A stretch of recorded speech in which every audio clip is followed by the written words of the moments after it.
Saluto. Mi nomino eque Andy. Que tu habe sano? Hello, my name is Andy. How are you? Let's talk about the Interglossa language. Interglossa.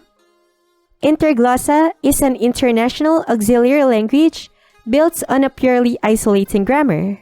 The first feature habe names, meaning no word ever changes form to signal its grammatical function.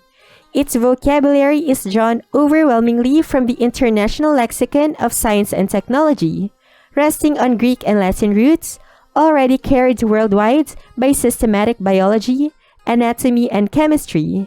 Habe deliberately kept the older spellings such as ph, th, and ch, used in international binomial nomenclature, on the grounds that maltreating a root for the sake of uniform spelling defeats recognition. He named these structural models openly Chinese as a totally flexionless language for the absence of inflection, and CK Ogden's Basic English for word economy, while contact vernaculars such as Pidgin English and Beach Lamar furnished a cautionary lesson about redundant synonyms. The essential word list runs to 880 numbered items plus 74 further internationally current forms, a figure set deliberately against Ogden's 850, which Habe held sufficient for basic conversation, with inflection stripped away, meaning rests entirely on fixed word order and a small stock of particles.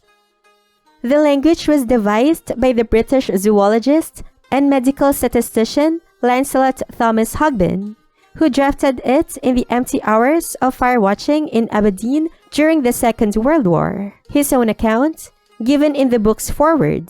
He published it in 1943 as a Pelican paperback, Interglossa, a draft of an auxiliary for a democratic world order. He argued that language experts don't realize how much regular people struggle with language barriers. Because of this, they fail to see how important a shared language is for world peace. Scientists, on the other hand, don't have this problem. They already share a global vocabulary because science is the only field where people truly work together all over the world. A teaching motive ran alongside it. He had found biology students unable to hold the terminology in their heads and began showing them the classical roots instead. Habe offered the book as first draft, inviting criticism. It is not a primer for the beginner, and the project stalled until 1960, when Ron Clark found it and began working with Habe directly. Wendy Ashby joined them in 1972.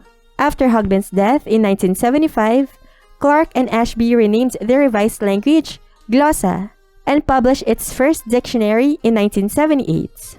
In the next part, let's listen to the beautiful sounds of their language. The Universal Declaration of Human Rights. Meru mono, cronunato, panhomimi habe libero proceso de valo sin privilegio, muhabe ofreno poto, plus un autocripico, plus modebito acte ad recipro, harmono un orientatio de sibi. Numbers.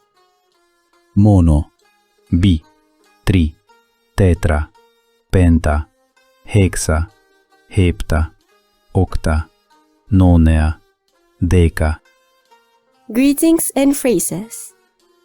Saluto, eueo, eu post mesodi, eu hespero, eu nocti, cue tu habe sano, mi habe sano, cue tu habe iso, mino previsse tu megatem, tu habe quo nomino, mi nomino eque, cue tu preacte fago, tu gene proto e quo loco, mi gene proto e, mi este hedo de un unio sin tu, che tu dicte per interglossa?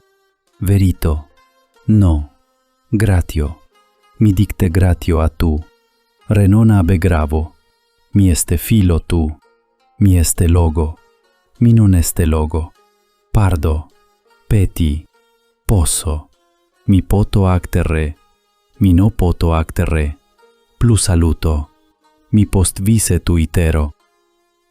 Vocabulary. Mi, tu, an, na, tu, mu, upara, un apo, para, topo, quo pe, quo re, quo loco, quo cron, quo metodo, no, pan, poli, plu, oligo, hetero, mono, bi, tri, tetra, penta, mega, longo, translongo, pacchio, maso, micro, no longo, no pacchio, no pacchio, gina, antropi, homini, pediope, gameofe, gegameo antropi, fe parenta, anparenta,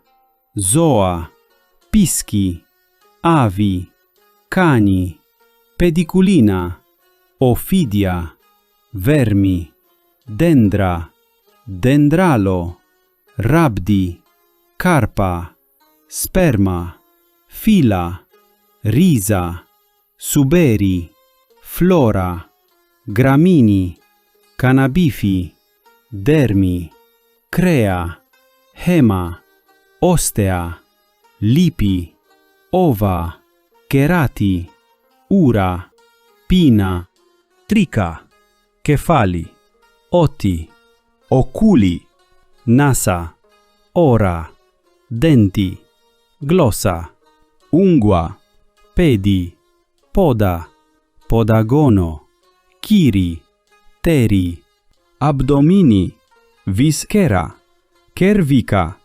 retromero, mamma, cardia, hepa, acte bibo, acte fago, acte mordo, acte sifono, balle saliva extra, balle fagoma, date ero, acte neumo, acte riso, vise, acouste, este sapio, este cogito, reacte odoro, este phobo, habe soporo, habe bio, perde bio, acte cido, acte milito, tentato acte captivo, acte impacto, acte secto, acte schizo, acte pilo per blada, acte raso, acte per spatula, acte necto, cine in ero, acte grado, cine para, habe horizo, habe usedi, habe orto, acte tropo, acte gravito, date, tene, date baro, acte frictio, acte lavo, acte massago per texti, tracte, balle apo, balle, acte ligato, acte nemato, detecte numero, dicte, acte canto, acte sporto, habe horizo epihidro, acte reo, genestere officio per frigo, gene inflatio, heli, luna, astra, hidro, pluvio, potami, limni, mari, hali, liti, sili, geofarina, geo, nefela, nebuli, urani, anemo, crio, glachia, fumo, piro, upiro residuoma, genepiro, via, monti, eritro, cloro, luteo, leuco, melano, nocti, di, anni, messotermo, frigo, pleno, neo, paleo, eu, malo, sapro, no puro, recto, cicli, acuto, non acuto, no rugo, hidro, desico, verito, proximo, tele, dextro, levo, topo, in, sin, plus, postulo, causo, nomino. Sample text.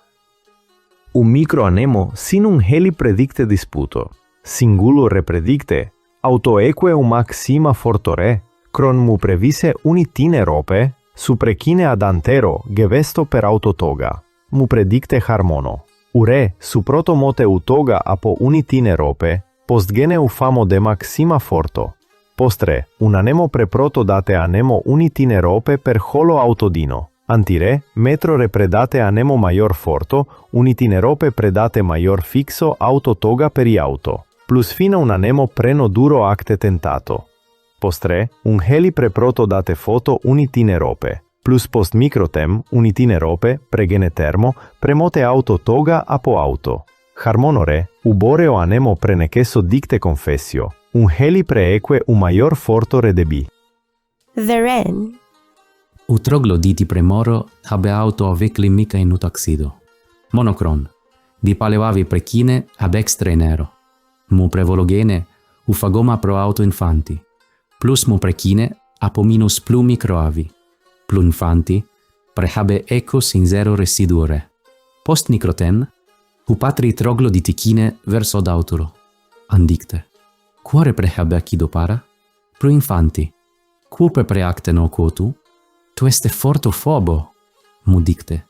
Patri, omegami tope precine por approximo prenu. An prehabe usado plus pudofenu. An preduro vise in la clinica per plumega oculidean. Represti mule forto fobona.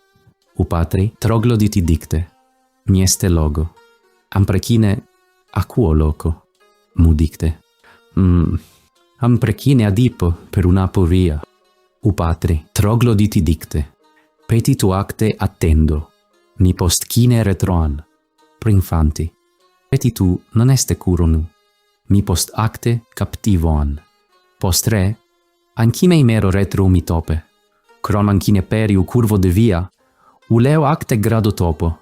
Antire, trogloditi non este fobo. Ancine ad hippo epiu retro mero de leo, plus am protodicta severo uleo. Andicte, tu habe quo privilegio de cine amidomi, plus destimule fobo plu infanti de mi, uleo non reactore, plus ande duro acte grado. Causore, microverbape dicte critico anti uleo maior sado. Tu habe zero privilegio de habe topo, ni dictere a tu. Plus postuno tu cine verso, andicte, postre tu post vise. Verito, mi non volo actere.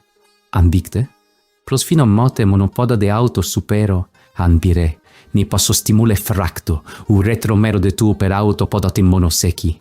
Postre, ancine verso in ero, ab autoclinica. Andicte, plu infanti, ni preacte scolo un apore, plus annopos cine verso. The Lord's Prayer. Na parenta in urani, na dicte volo, tu nomino genere vero, plus tu crati habe accido, plus udemo acte harmono tutendo. Epigeio homo in urani, na dicte petitio tu date pludipani ana, plus tu acte pardo plu malo acte de na. Metro na acte pardomu su acte malo de na. Petitu non acte dirigo na a plu malo ofero. Hetero tu date libero na apo malo. Amen.